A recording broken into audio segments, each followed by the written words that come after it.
За бүгдэнд өнөөдрийн мэндийг хүргэе. Доктор Joe Dispenza-гийн тархиа өөрчилж амьдралаа өөрчил хэмээх бяцлаглалын талаар хийж байгаа бичлэгийн 2 дахь хэсэг нь та бүхэнд хүрч байна. Энэ бяцлаглалыг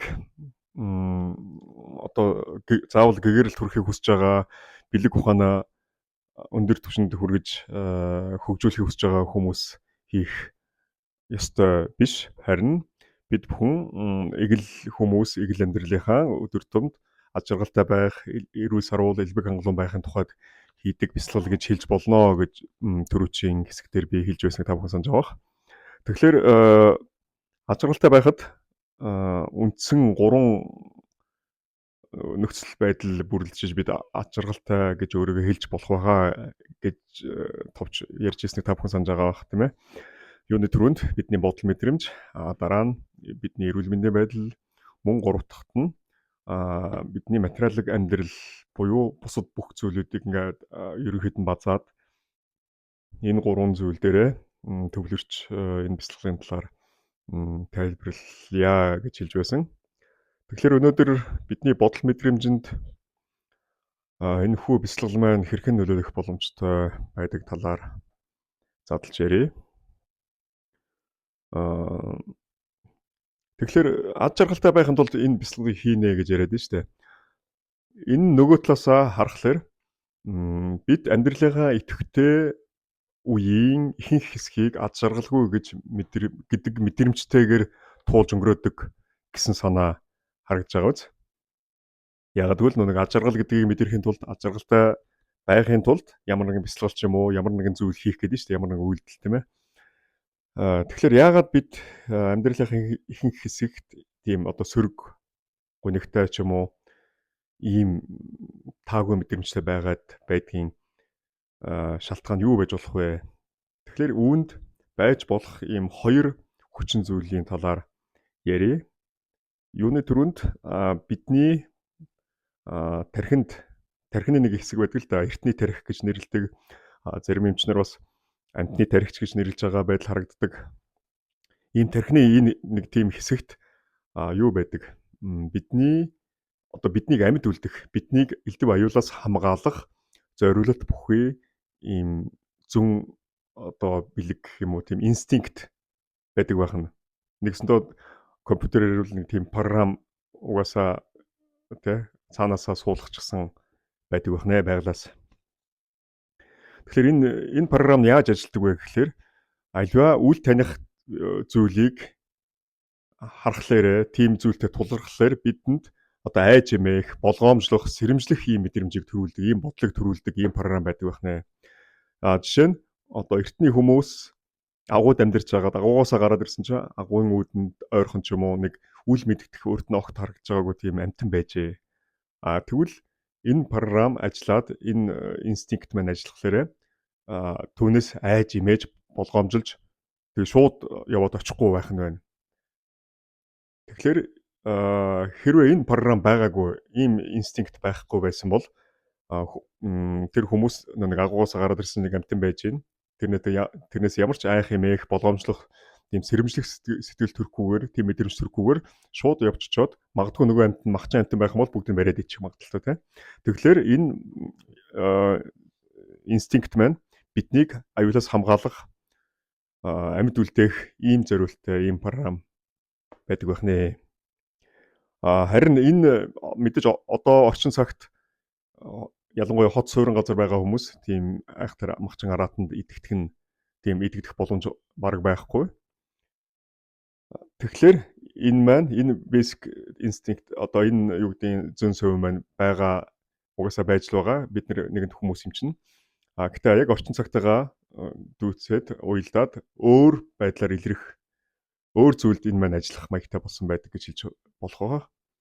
Энэ юу гэдгийг жишээ нь альва нэг шинэ зүйлд өөрийгөө хүчийг сорих, шинэ бизнес эхлэх гэдэг ч юм уу, шинэ ямар нэгэн үйл ажиллагаа явуулах.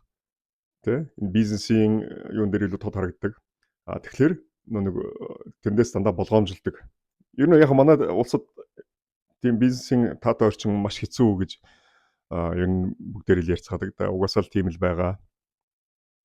Тэгээд альва шинэ зүйлийг эхлэхдээ тийм болгоомжлсон, сэрэмжилсэн, хардсан гэдэг ч юм уу те айж болгоомжлсон тийм сэтгэл гол нь их төрдөг байх нэ. Энэ зүүн сөн энэ инстинктийн хүчээр энэ маань бидний альва зүйл дандаа нэг сөргөөр хандах, сөргөөр бодох ийм одоо бодол сөрөг хандлагын маань их суурь нь болооддаг гэж ойлгож болно.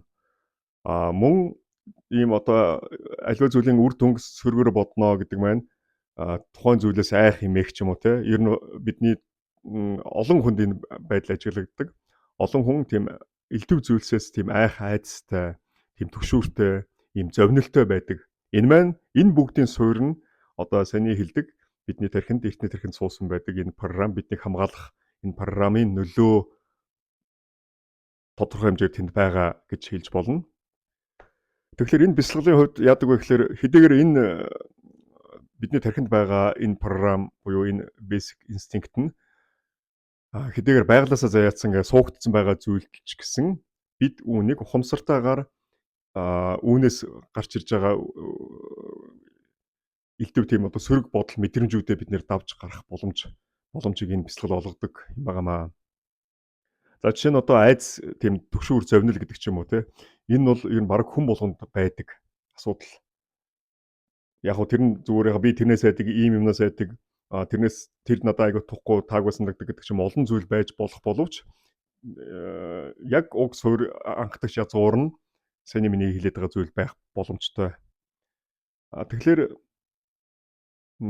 энэ бичлэгийг хийх болсон бас нэг шалтгаануудын үндслүүдийнх нь нэг нь би яг энэ бясалгалын явцад өөрийнхөө тэр айхтар насан туршид маань ингээд надад дагаж явж исэн тэр айцсаас давж айцыг одоо ухамсартайгаар ялж чадсан явдал байгаа.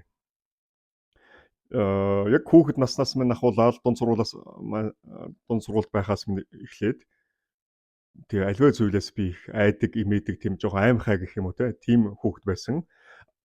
Яг хоо насан туршийн хойно бол энэ бол арай өөр болчих юм л да. Мэдрэмж бол өөр болчих жоо юм. Гисэн хэдий ч сэтгэлийн мухар тэр айц нь байгаад байсан. Тэгээ амьдралдаа ямар нэгэн том алхам шийд те одоо өөрчлөлт хийх гэдэг ч юм уу энэ бүх зүйлээр тэр айц маань тодорч гарч ирээд өөртөө итгэх итгэлийг алдагдуулдаг.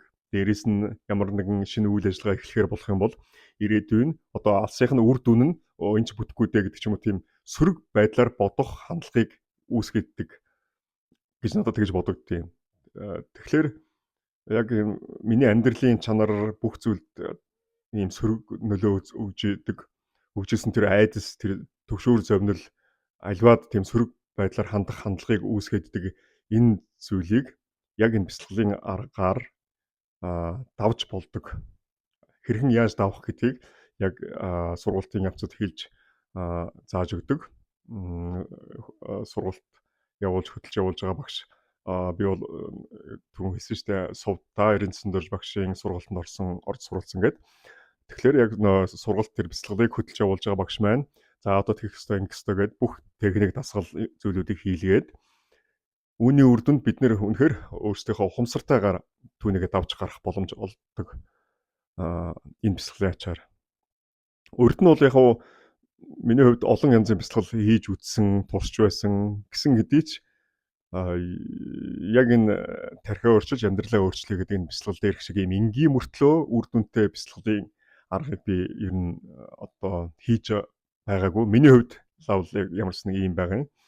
Тэгээ энэ маань үнэхээр миний амьдралд өөрхөн тэр доторх айдас тэр төгшүүр зовнил гэдэг тун таагүй онцгой зүйлийг давхад тусалсан учраас энэ бичлэгийг хийх бас нэг том түлхэц болж өгсөн гэж хэлж болно. Тэгэхээр ямар ч байсан бидний тэр одоо альва бүх зүйл дандаа сөргөөр хандаад сөргөөр бодоод идэг. Энэ бодол маань биднийг ад жаргалгүй байх хүчин зүйлүүдийн хамгийн хүчтэй зүйлсийн нэг нь гэж хэлж болно тийм ээ. Тэгэхээр ямар ч байсан энэ бясалгал маань тэр сөрөг бодлыг давж бүр ухамсартайгаар зоригтойгоор давхад тусалж чаддсан юм байна. За энийг бол та бүхэн сургалтанд суугаад ч юм уу те өшөө сувдаа 99 дөрж багшийн өөрх нь YouTube сувгийн бичлэгүүдийг үзээд подкастууд байгаа. Түүнийг үзээд илүү үнзий дэлгэнгүй мэдээлэл авч болно. Эсвэл мөн Joe Dispenza эмчийн өөрөх нь маш олон тийм подкастууд байдаг. Хайж болоод уншиж болно. Мөн энэ бичлэгдээ дэлгэсэн дээр харагдаж байгаа энэхүү тархиа өөрчилж амьдралаа өөрчил гэсэн энэ монгол хэл дээр гарсан орчуулагдж гарсан энэ номыг авч уншаад илүү гүнзгий дэлгэрэнгүй мэдээлэл авч болноо. За ингээд яриагаа шааш нөрвжлүүлээ. Бидний тэр сөрөг байдал аз жаргалгүй гэж өөрийгөө мэдрэхэд нөлөөлдөг дараагийн нэг хүчин зүйл бол дадал зуршил гэж үзэж байгаа. За дадал зуршил гэхлээр энэ маань нэг чухам юу вэ? За дадал зуршил бол бидний амьдралд айгүй чухал, маш чухал тийм чадвар юм байна. Нэгэсэндөө бид дадал зуршлын хүчээр бидний амьдрал илүү тухтай, амар хялбар хөнгөн болж байгаа юм. Өөрөөр хэлбэл бид альва зүйлийг сурна, түүнийгээ сураад дадуулчна. Дараагийн удаа тэр тухайн үйлдэлээ олон дахин хийх тусам нөгөө үйлдэл маань илүү их амар хялбар бид өөрсдөө яг тэр тухайн үйлдэлийг хийхдээ илүү чадварлаг, илүү бүр одоо мастерын түвшинд гэдэг ч юм уу те ийм болж чаддаг. Ийм чадвар бидний бие махбод тарих оюунд байдаг байх нэ. Тэгээд энэ дадлын ачаар бид машин барьж одоо ямар ч асуудалгүй машин бариад сурч чинь эхэндээ хэцүү байдаг мэдээж ойлгомжтой. Явцын дунд машин бариад бүр үнэхээр сураад гаршаад ирэхлээр хэдийгээр машин барьж байгаа боловч хажууд нь өөр хүнтэй ярих ч юм уу те өөр үйлдэлийг хийх чадвартай болж ирдэг нь нэг машин барьж байгаа тэр үйлдэл маань бидний хувьд дадал зуршил болчихсон бүр гүн суугдсан гэсэн утгатай болчихж байгаа тийм ээ. За мөн гадаад хэлийг сурахад хүртэл ихэндээ хэцүү байдаг. Явандаа сураад бүр өөрийн болгоцсон хойно яг л нэг төрлөх хэл шигээ маш хурдан түргэн ярьж чаддаг юм болдог тийм ээ. За тэгэхээр мөн бөхчүүд байна. Тамирчдын хувьд бол аливаа нэг мэхийг бүр дархан мэх гэж ярьдаг. Тэр маань юу хэлж байгаа вэ гэхээр тухайн нэг мэхийг маш олон дахин давтаад өөр бусад мэхнүүдээс илүү нэг л мэхийг онцолж аваад түүнийгээ олон дахин давтаад ямар ч нөхцөлд ямар ч хэцүү байдалд ямар ч хэцүү өрсөлдөгчд дархан мэхээ хийгээд ялж чаддаг болтлоо өөрөмшүүлсэн нэгэсэндөө нэг тэр дадал зуршил болгож чадсан гэсэн үг байхгүй юу. Тэгэхээр ийм чадвар бидэнд байдаг. Энэ бол үүний ачаар бидний амьдрал үнэхээр тавлаг тухтай амар хялбар болж чаддаг байх нь. Тэгээд дадал зуршил болох нь бол зөвхөн бие махбод болон одоо биеэр хийх үйлдэл төдийгүй бидний тарих толгойд бодох бодол болон оюун санааны үйлдэлүүд хүртэл энэ дадал зуршил бас нөлөөлдөг байдаг байх нэ.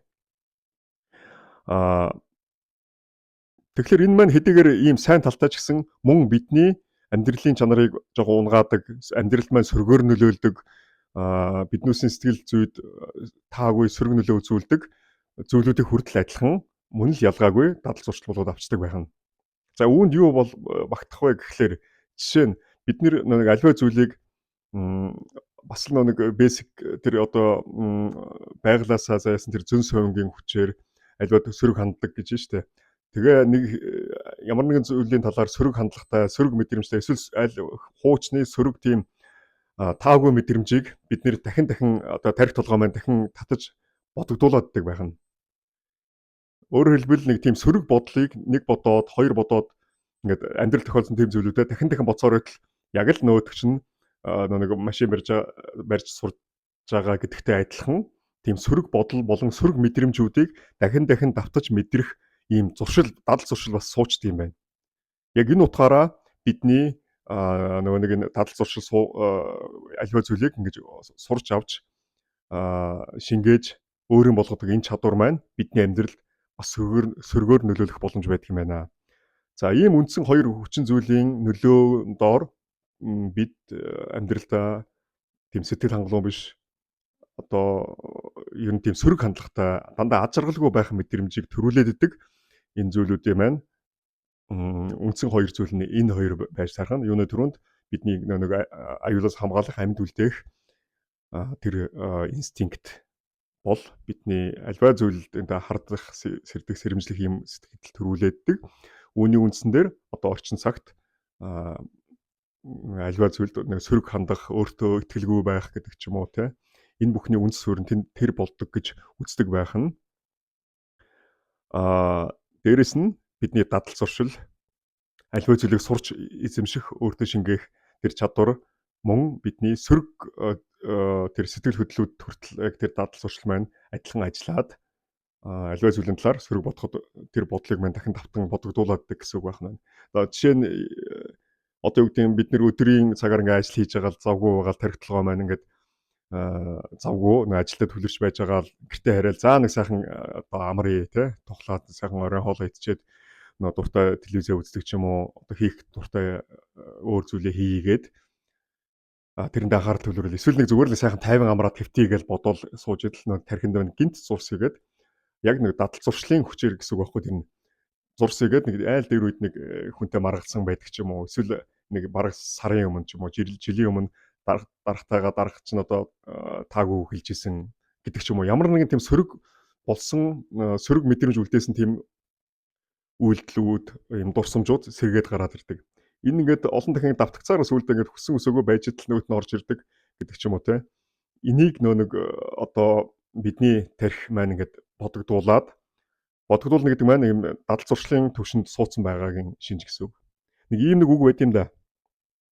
Өглөө болгон бидэнд шинэ боломж авчирдаг гэж хэлдэг те. За энэ маань юу хэлж байна вэ гэхээр бид нар нэг өглөө ингээл сайхан унтж амраад тархитлагаа амарчаад өглөө босоход бүх зүйл гоё шинэхэнтэй ийм сайхан тийм мэдрэмж төрүүлдэг те. Үнэхээр сайн амарч чадсан тохиолдол шүү дээ. Тэгэхээр тэгээ босоод тэгэл бүх юмаа сайхан байж идэл гів гинэт нэг өчигдрийн ч юм уу өнгөрсөн үеийн илтүү таагүй зүйлс тэ гинт тархи зурсыг л орж ирдэг. Тэгээд нэг гоё эхэлж исэн тэр өглөө маань тэр өдрийн тэр гоё сайхан өөдрөг бодол сэтгэгдэл юу гэдэг тэр бүхэн чинь нэг өчигдрийн хуучин таагүй онцгой дурсамж тархиуч орж ирэнгუთ тэр нэг гоё байдал байхгүй болдог гэдэг ч юм уу те. Тэр нэг шинэ өглөө болгон шинэ боломж гэдэг утга нь хуучнаа хэрвээ бид хуучин тэр бодол зуршил тархи руу ч орж ирж байгаа тэр сөрөг мэдээллийг оруулахгүйгээр байж чадах юм бол тэр өглөө бидний хувьд шинээр цоо шинхэн бодол ухааны хувьд дандаа эерэг зүйл оруулах боломж гэсэн утгаар гэж би хүлээж авдаг. Ер нь ч угаасаа тийм утгаар хэлдэг байх. Харамсалтай нь нэг бидний тархинд суудсан байгаа нэг дадал зуршлынхаа түвшин суудсан байгаа сөрөг бодлууд маань эзэрхийлж орж ирээд биднээс үл хамааран гэдэг ч юм уу те орж ирээд бидний амьдралыг буцаад унгаадаг. Буцаад тэр нэг гоё шинэ боломж биш. Зүгээр л өчигдрийн харанхуй гонигтай бараан амьдралын үргэлжлэл болгочдөг гэсэн үг байхгүй юу? За тэгэхээр энэ бяцлаглалын хүчээр бяцлаглалын явцад хэрэглэгдэх дасгал тэр техник ажиллагаа энэ бүгдийн хүчээр бид тэр нэг өнгөрснөөсөө орж ирээд бидний амьдралыг онцгой болгоод байгаа тэр зүйлүүдэд автахгүйгээр зориудаар ухамсартайгаар тархиндаа шинэ бодол шинэ зүйлийг суулгаж багаар дадаж эхлүүлдэг. Өөрөөр хэлбэл тэр маань сөрөг одоо зүйлүүдийг суулгасан дадал зуршил тэр зүйлүүдийг цоо шин зүйлээр шахаж гаргаж хуучин нь орж ирэхлээр түүнийг одоо болиулах гэдэг ч юм уу те. Яг ийм байдлаар сургалтын явцад ийм дасгалуудыг олон дахин давтаж хийдэг. Тэгсээр хагаад явандаа бид нэг хуучин онцгой зүйлүүдтэй ялагдаж бууж өгч амьдралынхаа одоо гоё өнгө жавхааг харанхуй бараан саарл болохгүйгээр шин зүйл рүүгээ тэмүүлэх ийм эхлэл тавигддаг учиртай юм байна. Энэ бол тийм ч учраас энэ бяцлаглалын маань нэр нь тархиа өөрчилж амьдралаа өөрчил гэсэн нэртэй байдаг байхгүй юу? Тэрнээс биш эхлээд амьдралаа өөрчилчөөд дараа нь тархиа өөрчлөх гэж ярихгүй байгаа те. Энэ маань одоо юу гэдэг хүн тархиндаа сэтгэлдээ дотоод мэдрэмжэндээ айгу таагүй мэдрэмж агуулад явж штэ. Гэхдээ гадна талынхаа гадаад одоо материалын амьдралаа ч юм уу эсвэл царай зүсээ ч юм уу өмс зүүж байгаа хувцас ч юм уу эсвэл ажлынхаа баярыг солиод очсон ч гэсэн өөрчлөөд гоё сайхан газар очлоо гэж бодсон гэсэн нөө дотроо агуулад яваад байгаа тэр нөө сөрөг бодол мэдрэмж таагүй зүйлсүүд чинь тэр чигээрээ байж байгаа тохиолдол тэр хүний хувьд амьдралын чанар сайжрахгүй л байхгүй юу. Тэгэхээр бүх юм бидний дотор эхлээд явагддаг. Энэ талаар бол манай Монголын олон сайхан зүйлсэн үгнүүд байдаг те. За иймэрхүү байх нэ. За өнөөдрийн хувьд ингээд ер нь төгсгий. 3 дахь хэсэг дээр эрүүл мэндийн талаар бас ярина. Мэдээж эрүүл мэндийн талаар эрүүл мэндийн байдалд энэ бяцлал маань хэрхэн нөлөөлнө гэдэг маань бас хангалттай том сэдв. Тэгэхээр бас нэг бие даасан тусдаа нэг хэсэг болж бичлэг болж оруулсан зүв байх гэж бодож байна. Хэтэрхий урт удаан яриад та бүгдээ одоо уйдахыг хүсэхгүй байна. Тэрний дараа бидний материалын амьдралд энэ бясалгал маань бас хэрхэн яаж нөлөөлдөг вэ? Түүний үндэслэл нь юу вэ гэдэг талаар дараа нь тусад бас нэг бичлэг хий гэсэн юм бодолтой байна. За тэгээд ярьж байгаа байдал маань мэдээж би чинь мундаг тийм ярьдаг хүн биш. Зүгээр л ярмаар санагдаад ярьж үзэж байгаа. Ер нь амьдралд анхудаа ийм бичлэг YouTube дээр оруулж үзэж байна. Тийм учраас мэдээж алдаа оноо буруу зүрүү хэлж байгаа ч юм уу ийм зүйлүүд зөндөө байгаа. Тэгэхээр тэр бүгдийг уучлаад та бүхэн маань сайхан эерэг байцгаагаад хэрвээ энэ ярьж байгаа маань таалагдж байгаа бол дараа гарах дахиад нэг 2 ч юм уу хэсэг дэмжлэгүүд гарах бах. Түүнийг маань бас анхаарч үзээрэй гэж хүсье да. За бүгдээрэнд нь амжилт, ад жаргалыг хүсье.